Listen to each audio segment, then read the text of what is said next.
Pour certains, ce sont les derniers mètres du sprint final. Pour d'autres, les jeux sont faits dans la joie ou la douleur. Sport Express, c'est parti.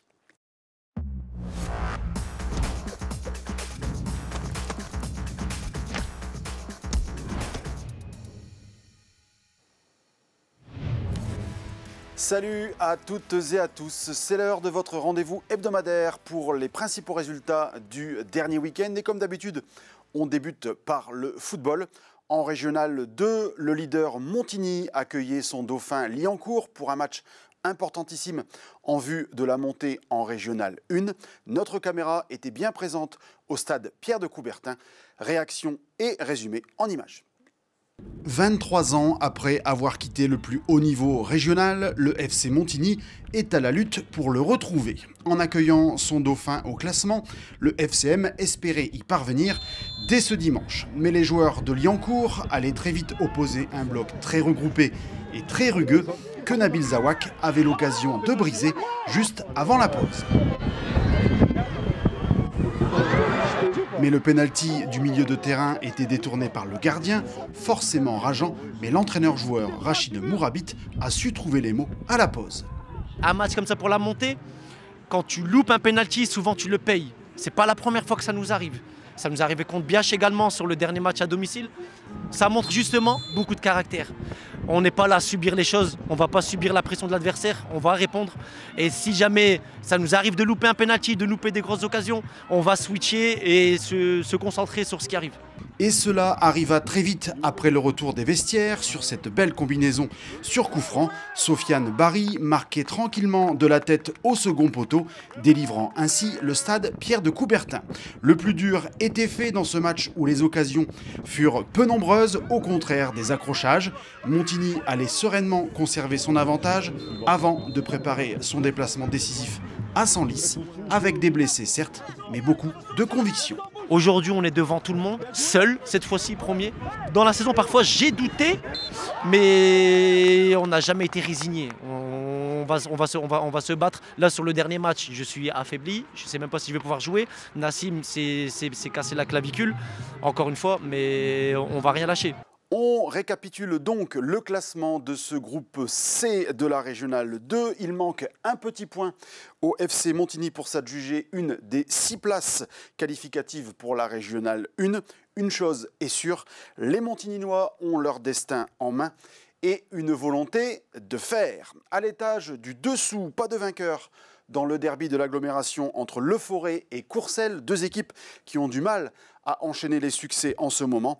Elles sont respectivement 2e et 7e du groupe C. Dans la poule E, Wany a clôturé sa saison à domicile par une 19e défaite dans un match spectaculaire. Les barbistes retrouveront le district artois l'an prochain et le coach Guillaume Vrec a été confirmé dans ses fonctions. Wany croisera donc l'Olympique héninois en route, lui, pour la Régionale 3. L'équipe de Reynald Sergent a remporté sans coup férir le derby de l'agglomération sur la pelouse de Rouvroy. Encore un point et l'Olympique héninois s'adjugera même le titre de champion. À l'autre bout du classement, Rouvroy est 10e et toujours menacé par la relégation. C'est encore plus compliqué pour Noyelles-Godault dans le groupe B, coincé en 11e position et tenu en échec par Angres, un but partout. Avant de refermer cette page ballon rond, un mot pour vous annoncer l'événement du dimanche 8 juin à Courrières avec la 3e édition du tournoi des partenaires de l'ASC.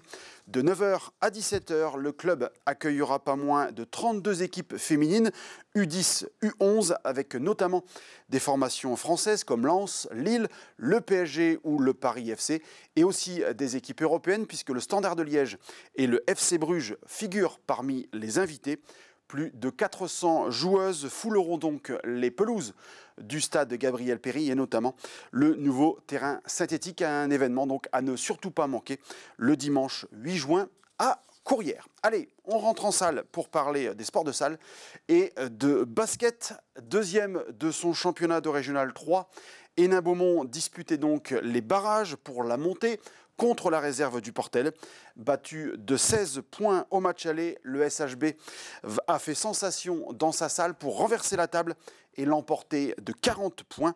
Voici donc l'équipe du président Thomas Lallemand de retour en Régional 2. Côté handball, la montée vient également récompenser la SHB Carvin pour son parcours remarquable cette saison dans un championnat très serré. Les joueurs de Mourad Messaoudi l'ont emporté à Gravelines et prennent donc la direction de la Nationale 3. En honneur, c'était la fête à la salle Biou de Montigny-en-Goël où le MEG Handball a dominé Vieux-Condé pour s'adjuger le titre de champion. Un parcours incroyable qui offre aux Montigninois une deuxième montée consécutive. Libercourt termine également en beauté contre Bousbecq. A noter que les 2 meilleurs buteurs du championnat sont de l'agglomération.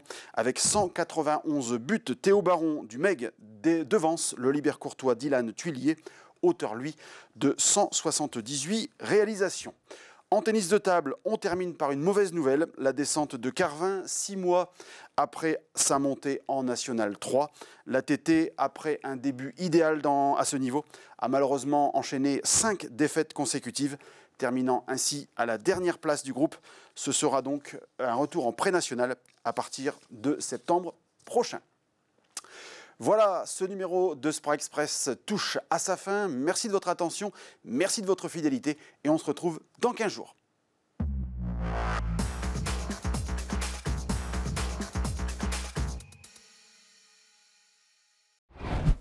Sport Express, votre magazine sportif, tous les mardis à 11h30 sur ILTV.